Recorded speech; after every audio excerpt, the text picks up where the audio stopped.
Hi guys, we're back home in Sydney. It's a little bit cooler, but it's a beautiful day though. I know. I'm whinging after the Gold Coast, so it's great. We're just discussing what came up in casual conversation yesterday, and then ended up turning into a great chat, and we helped out a little bit in the end. We did, and it's just so exciting. So welcome to Brunch Business for a start. So we caught up with some friends that had been overseas for 7 weeks, was it? Yeah. They'd been same with us. Yeah. And we got together and had some lunch yesterday. And the amazing thing that we heard discussed was the fact that our friend had found it necessary to let go of his business for somebody else to run while he was away.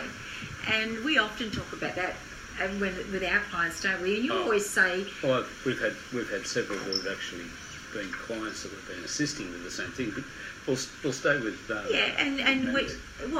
not just that, but some other clients of ours, and they run a beautiful small business, whether it's an electrical business or whether it's a service auto workshop, whether it's to do with a technical company, and the need to expand, but they just don't know how to or what to do, or as we say, fear bound. Yeah, it's all fear. It's all based on fear. So what do you say to them? What's the first thing you say to them, Gary? I'll put this down.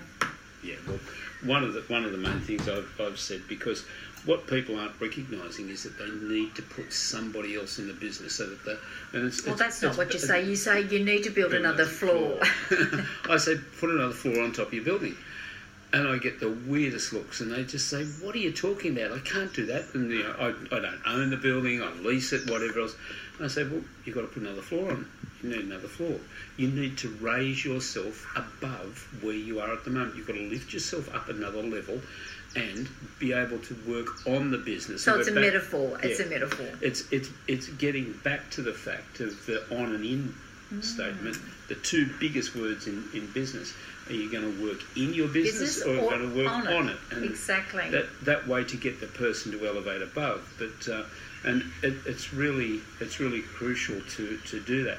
And it's very hard for all of us to let go of things. It's hard to let somebody else make you breakfast exactly.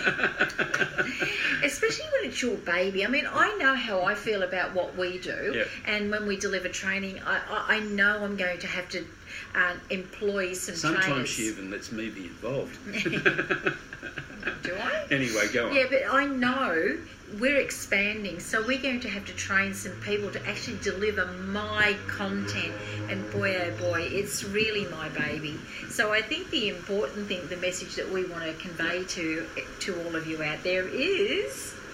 Do it. You've got to be able to make sure you can grow. Find the way, ask the whys, and the answers will come to you. And, Manny actually sat there and told us the story of how he had to get his supervisor that he's worked with for years. He brought him in one day a week to have a look at the office operations. These guys hadn't had a holiday, a proper holiday, for 10 years since Manny started his own business. And they've gone on and had a holiday. But he had the guy come in one day a week and everything else.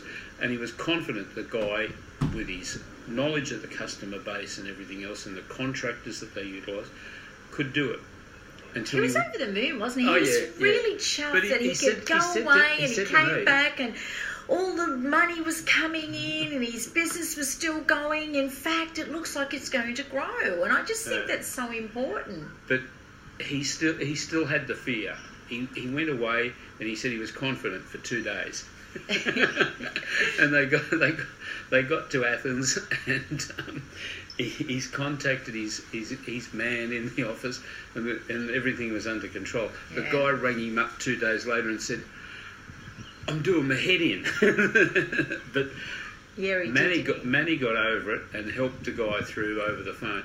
But the whole result was, at the end of 7 weeks, he's come back, as Yoli's just said, And he's now understood that he can work more on his business than in it. Yeah. And he can see his future now being a little bit clearer down the track. You know, we've dealt with other people before as well, and you know, the build another story on, and I use that, you know, build another floor on your building so that you can elevate yourself and whatever. Yeah. And the guy got what I was at. He moved forward with his business and he did it. He spoke to me again. That was probably 2 years ago that I was involved with that with him, and I spoke to him probably, what would that be? It was just after we got back. Exactly, it was. And so it's about 2 months ago. And he said, oh, look, he said, I just don't think I can do this anymore. He said, the business is running me. He said, it's getting out of control. He said, we're getting so much business. He said, I just don't know how to deal with it. I said, once again, build build another story. And he just laughed at me and he said, don't start with that again. I said, sorry, but that's exactly what you've got to do. You've got to build. You're telling me you need another level of management and structure within your business.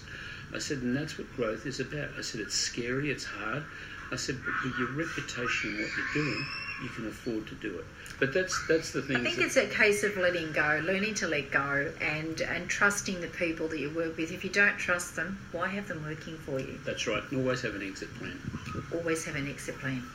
That's the bottom line. Yeah. Let's leave it at that for today. Okay. We'll See talk about guys. exit plans another time. Thanks, guys. Bye for now. Keep smiling. Keep smiling. Get out of here.